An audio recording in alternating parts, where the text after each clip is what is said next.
racial wealth gap in America. The average African American household has about $16,000 of wealth, and that's about 16 times less than the average white household. And you see that same discrepancy with Hispanic families and then tribal families. And so why is that? You see a history of discrimination, racism, murder, and economic oppression. Specifically, again, when you're taxed 100%, there's some effects that'll happen, or when land is stolen from you, when you're murdered, effects can happen, not just for the individual, but their children and their children's children. I've really been asking the question, what would it look like to restore everything that the sin of racism has destroyed economically for Black people? I like to say that at the heart of what Student Dream does, it's a ministry of reconciliation. So our mission is to train young people of color to build wealth, period.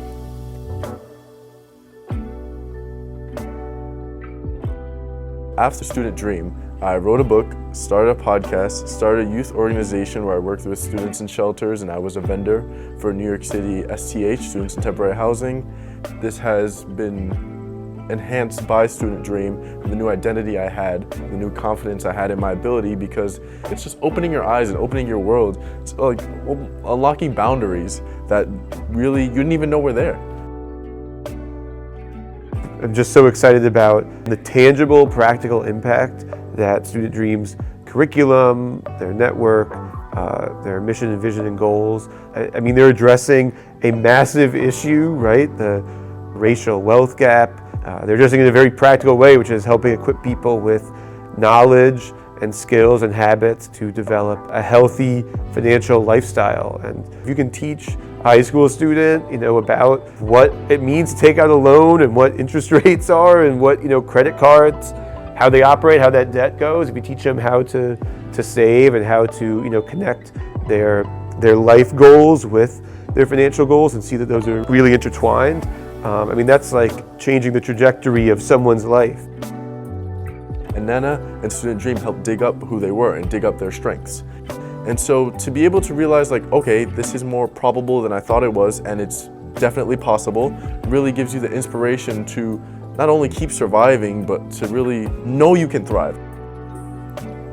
Money matters in general because money allows us to care for ourselves, to care for our community, our loved ones, our family, and to create value in the world. But we define wealth as earning more than you spend with integrity, joy, and generosity.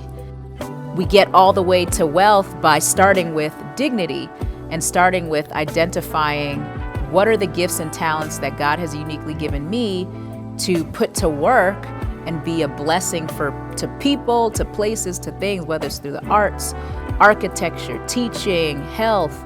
All of that value people pay for. That's just the system that has been established. And so if people can walk in that dignity, then wealth is built. And when I thought about young people and how we can grow into thriving adults, I thought about it as a garden. You have the seeds, but you need the right soil, the right sunlight, the right water to really thrive.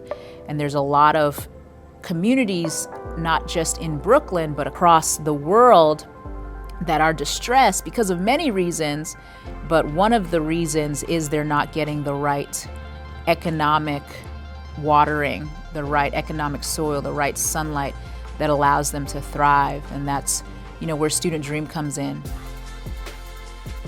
Essentially, the work of Student Dream is the work of planting economic gardens, where there has been desolation and drought.